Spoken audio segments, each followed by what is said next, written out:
great to see everybody. I hope you had a Merry Christmas, Happy Holiday. We're still in the middle of Hanukkah. Tonight's the last night of Hanukkah, and we are the third day of Kwanzaa. So the festivals continue, right?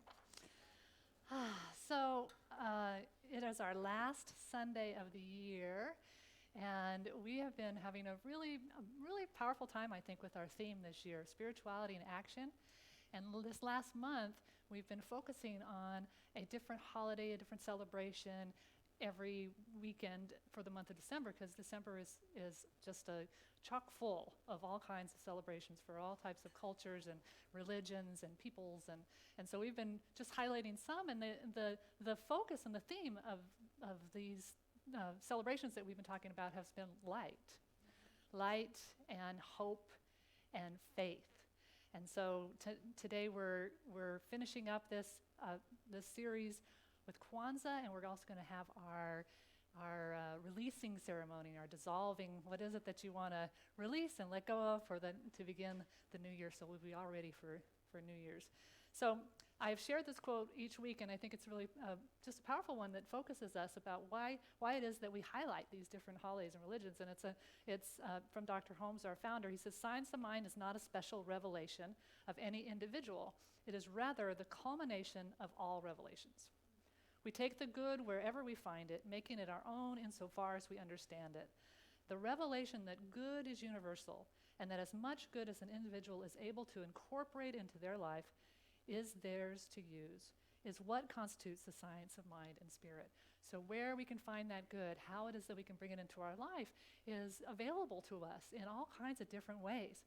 And so a couple weeks ago, when I was talking about Hanukkah, I was telling about the story of the Maccabees taking back the temple and the magic of the candles lasting for 8 days. And I had told you about the rabbis of the Talmud had decided that they didn't want to emphasize the military aspect or the violence that was involved in that process, that they really wanted to lift up this idea of this moment of a miracle, of the extension of life. And I want to read something that Rabbi Michael Lerner said about Hanukkah. He talked about creating this story of the oil that burned for 8 days, and that made that the miracle of Hanukkah. And he said what he would like to emphasize about this holiday is this idea. He says, to identify the real miracle, that people can unify against oppression and win against what at first seems like overwhelming odds against the forces that have all the conventional instruments of power in their hands, if and only if they can believe that there is something about the universe that makes such struggle winnable. He says whatever one calls that force, God or not, he says the issue above all is to develop some consciousness that there is something in the universe that makes liberation possible, that something is celebrated when in the darkest and, for many, the scariest time of each year, many of us light candles, whether it's Hanukkah or Christmas, the solstice, or Kwanzaa, light the candles celebrating their own version of that force in the birth of a baby or in the birth of the son who they believe is the liberator, right? Is that liberating force. So it's this idea that there's something greater than we are that can lift us up, that can support us, that can help us in times where there's challenge, when there are times of darkness. And this is this whole idea that we've been talking about all this month, this bringing back the light, this hope and this faith, and that this is the idea that is instilled and embedded in this holiday of Kwanzaa. So Kwanzaa is an African American and Pan-African holiday which celebrates family and community and culture.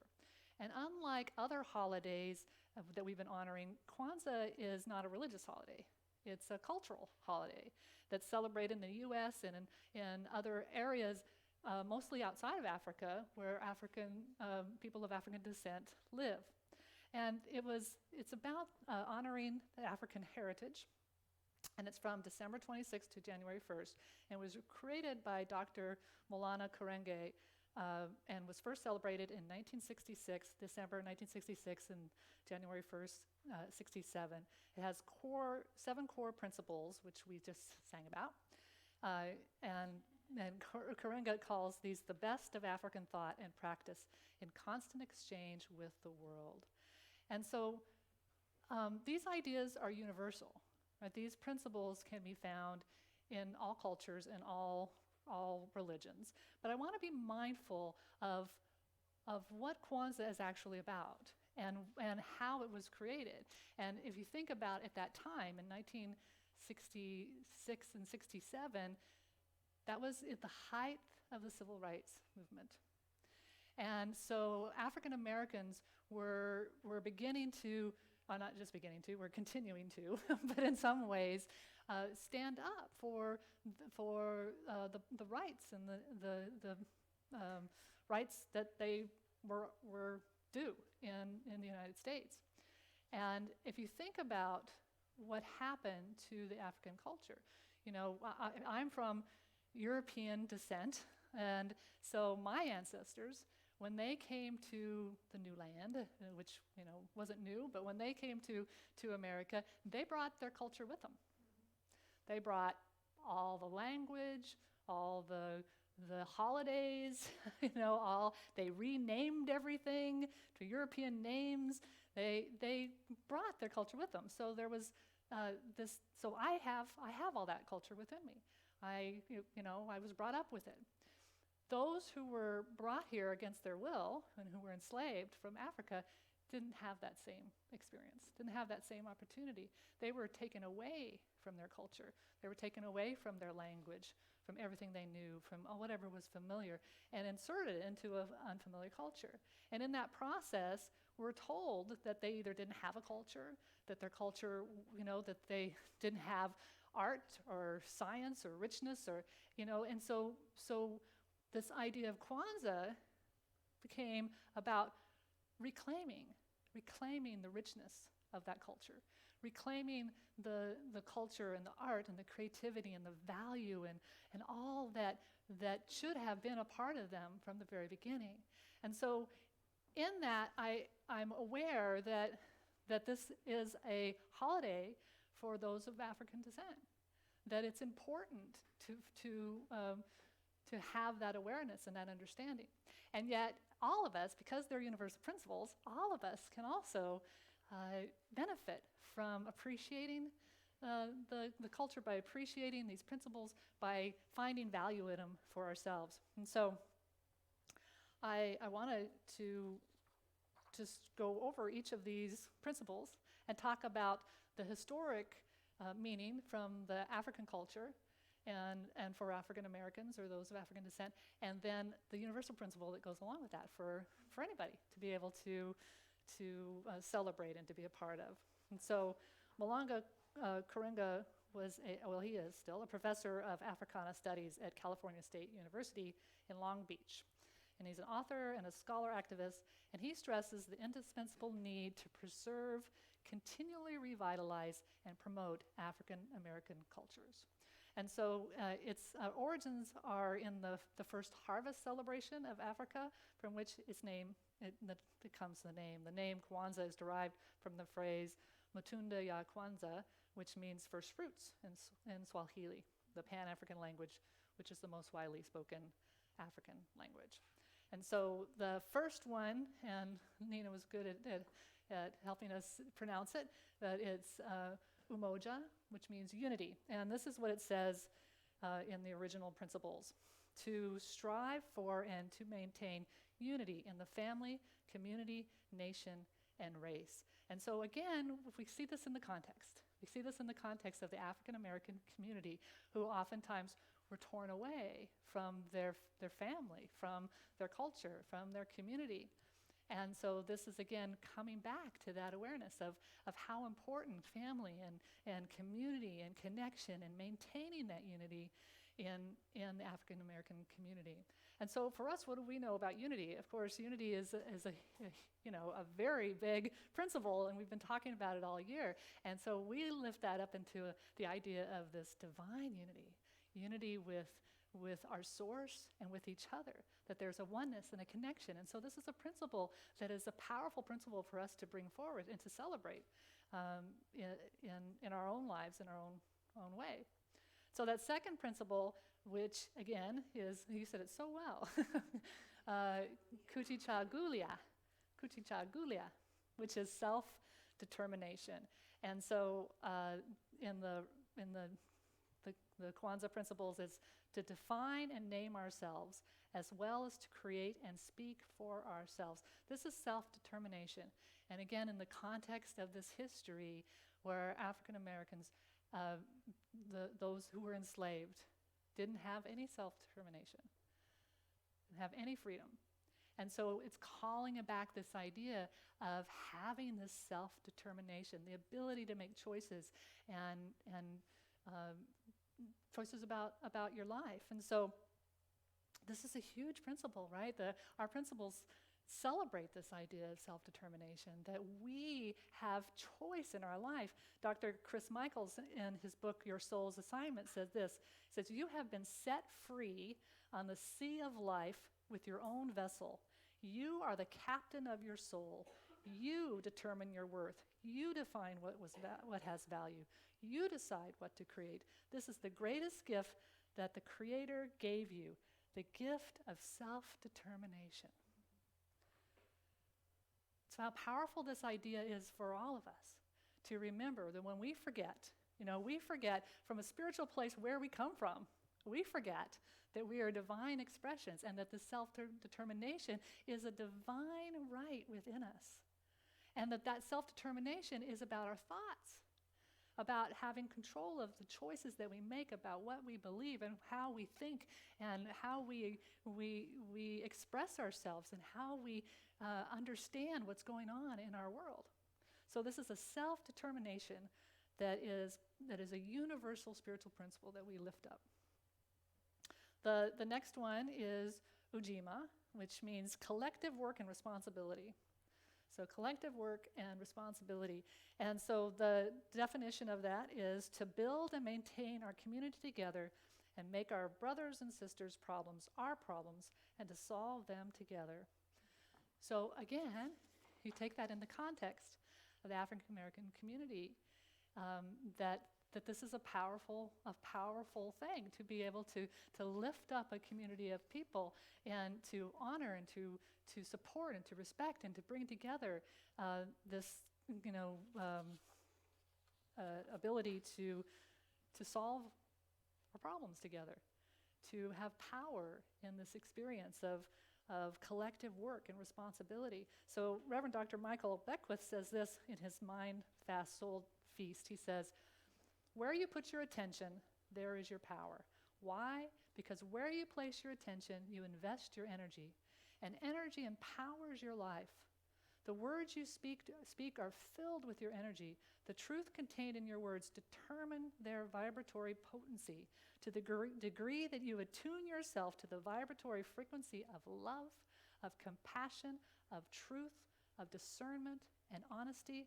A vibration will go forth from you that contributes to the upliftment of your own consciousness and the collective consciousness. So this idea of coming together for the good of our brothers and sisters, for the good of all, is something that lifts us up, but it lifts others up as well. And we have this power to choose, to focus on, to bring forth love and integrity and honesty and all of that, because it creates a frequency that doesn't just lift us up, but it lifts up the community and beyond. So this is a powerful idea of collective work and responsibility, that we are responsible for the good out in the world, and we are responsible for our thoughts to create that vibration, to bring good into the world. So the next one is Umoja, which means cooperative economics. Again, from that perspective of Kwanzaa, to build and maintain our own stores, our own shops, and other businesses, and to profit from them together. So again, from the context of Kwanzaa and the African American community. Once again, we know our history, and we know the history of African Americans, people of color, not having the opportunity to own their own businesses, to not get the loans they need, not to be able to live where they want to live. All of those things that have happened that we understand from our perspective. So that's a powerful thing to do when a group of people are feeling disempowered, to again band together to lift up economically a group of people. And so all of us in that idea can support and lift up companies and businesses and stores for people of color, and do our part to practice umoja. So Dr. Ernest Holmes says this. He says, because of the unity underlying all life, no person lives entirely unto themselves, but through themselves they live unto the whole, which whole embodies all other lives. And this is what we've been talking about all this year, is about oneness and connection, and about how we can't do this by ourselves. You know, we live in a culture, we need each other. We're dependent on each other. We lift ourselves up, then we spread that into the world, and we create something new. So this idea of supporting and loving each other and lifting each other up for our economic good is, again, a powerful universal principle that all of us can benefit from. And then there's Nia, which means purpose. And this is the purpose of Kwanzaa according to the principles: to make our collective vocation the building and developing of our community in order to restore our people to their traditional greatness. And once again, it's so good for us to remember what these principles are about, that this is about bringing forth a new awareness, a healing of an entire group of people who were culturally, and their ancestors were taken away from their community, where they felt their value, where they knew who they were, where they belonged, where they were familiar, and brought them to a strange place and stripped them of all of these principles, these ideas. And so being able to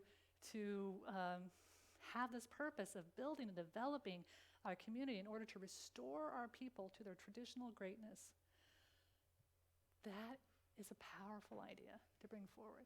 And it's a powerful idea for us to bring forward with regard to the universal principle of restoring ourselves to our own divine essence, our own greatness.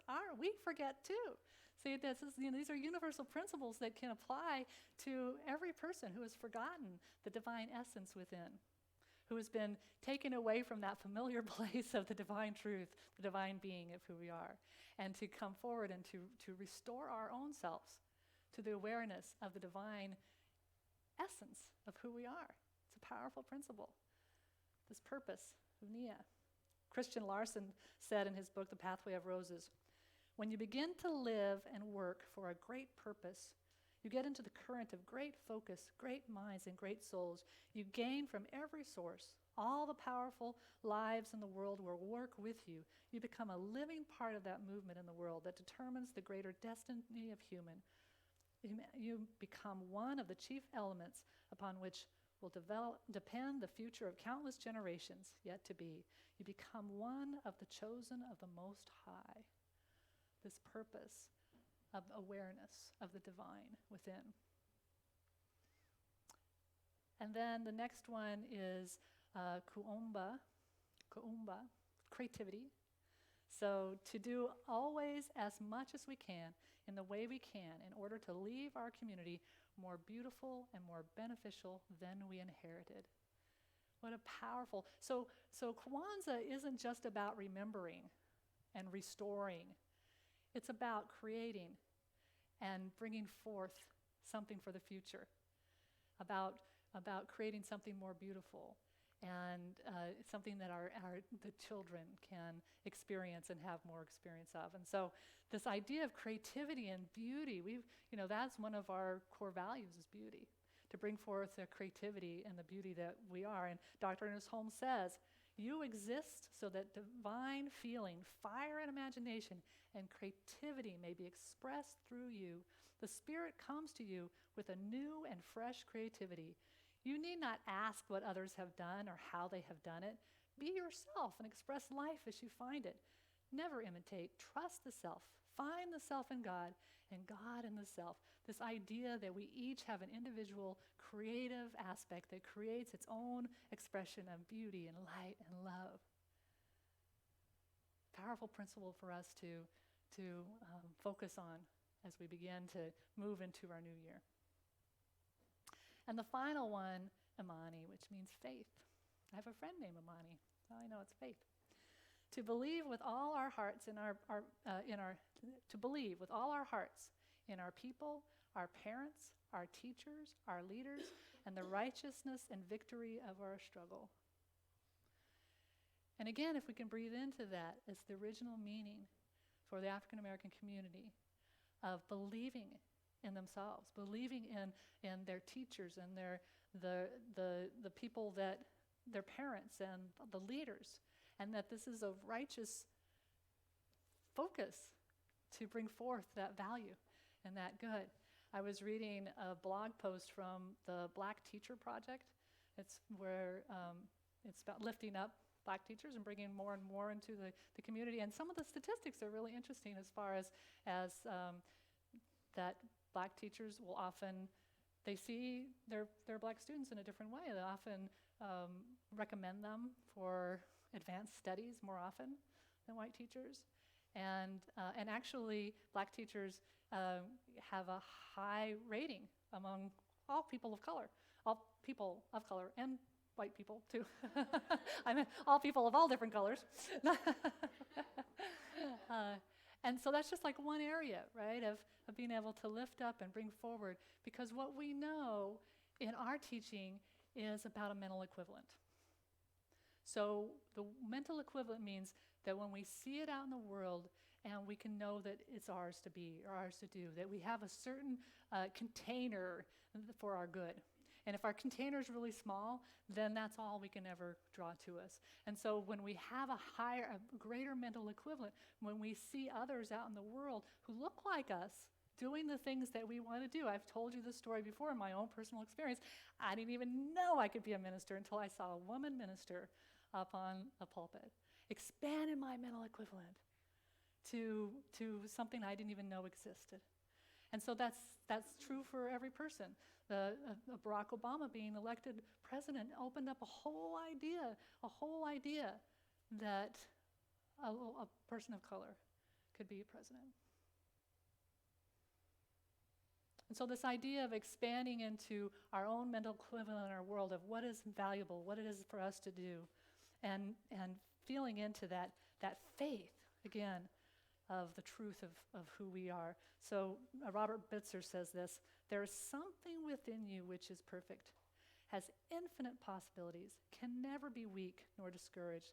This something, which is the power of the Creator in you, will hold you steadfast and keep your faith unwavering. This is what you are to believe in. This is what the faith is about, that divine essence within. So I want to share one quote from Dr. Karenga about the meaning of Kwanzaa. And he's speaking to those of African descent. He says, Kwanzaa is a time of serious and sustained remembrance, reflection, and recommitment.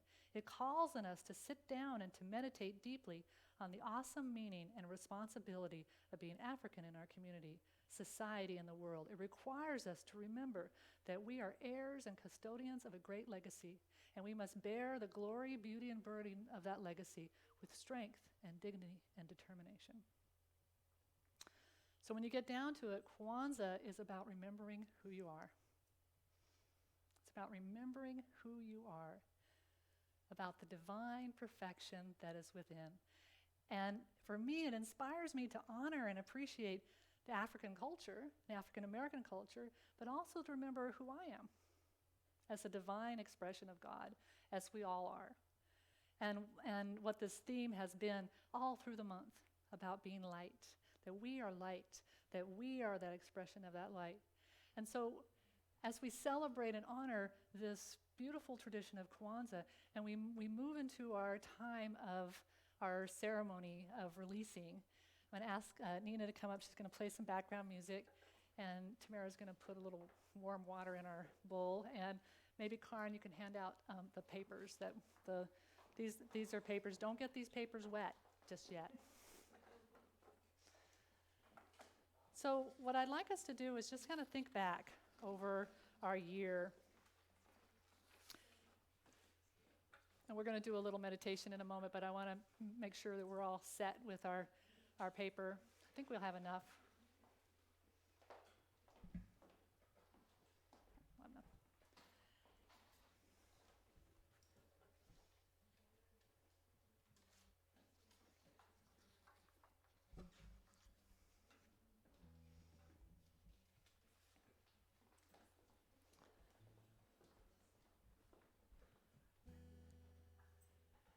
So as the paper is going around, and if you're joining us online, you can do this with us without the paper.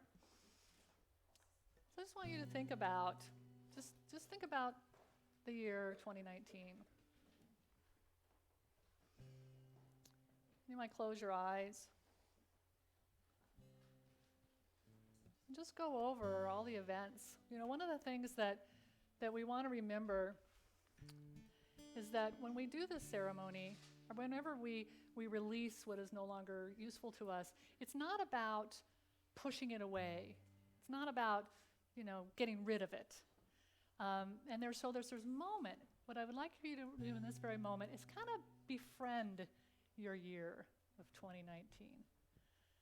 There's nothing that, a lot of challenges could go on and things that we want to create anew, but there has to be a moment of just acknowledging and accepting what is. Byron Katie talks about loving what is. In this moment, befriending whatever it was that we experienced in 2019. And just being okay with that. Maybe even being grateful for it. For the lessons that we learned, for the experiences that we had, for the expansion that we might have had in our own life.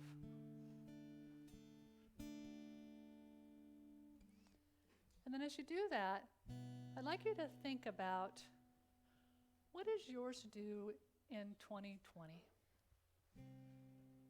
What might be yours to do? You might ask yourself, how do I want to show up in 2020? What qualities of mine do I want to strengthen and develop? What do I need to take better care of myself? How might I feel more connected and fulfilled? So whatever, we're not writing yet. So we're still in meditation. It's okay. We're just thinking. And so as you do that, you're thinking about what it is that you want to experience in the future.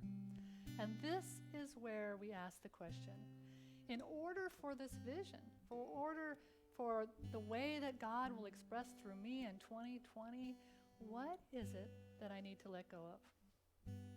What no longer serves me? And it can be a belief about yourself. It could be a fear that you have. It could be a physical thing, but it might be more what's the belief that created that physical thing in your life so that you can create again something else. So just take a moment. What is mine to let go of in order to move forward into my 2020, ready to create a larger mental equivalent of my life?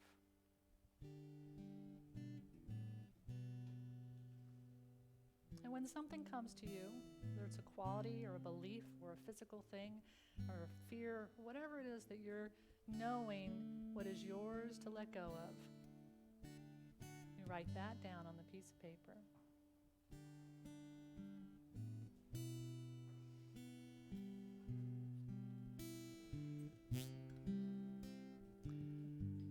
And once again, as you write that down, you might just take a moment to befriend it, to be grateful for whatever that experience was that brought you to this place, to a place of transformation and renewal, for this place of potential.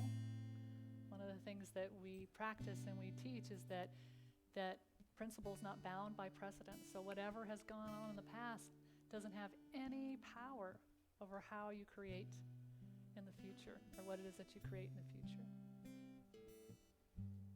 And so once you have befriended this and given thanks for how it got you to this moment, and you're ready to release it, you're going to come forward and place your paper into the water, and this paper is dissolving paper, and so that water kind of represents the unformed substance of spirit. And what we know that our physical experience can change, and that we can release whatever that is back into that unformed substance so that it can create something new again. And so that's what you're doing in this process. You're releasing it back into that unformed substance so that there's potential there to create something new. So we're not getting rid of it. We're just reforming it, recreating it, because it's all God. And so when you're ready, you can just come forward. I'm going to stand here and stir the water. And just with that gratitude, release this into the unformed substance from which it came, and know that there will be newness from that.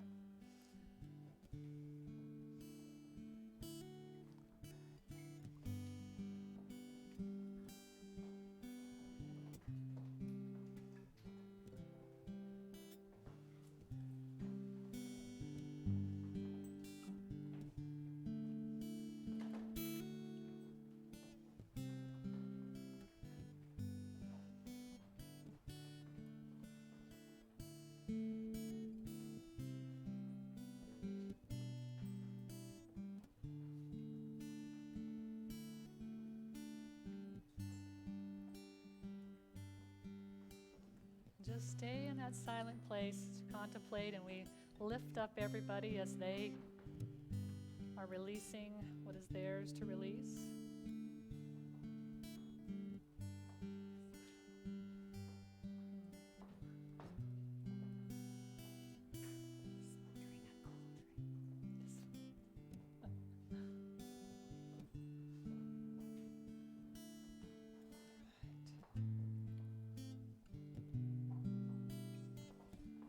Notice it just dissolves.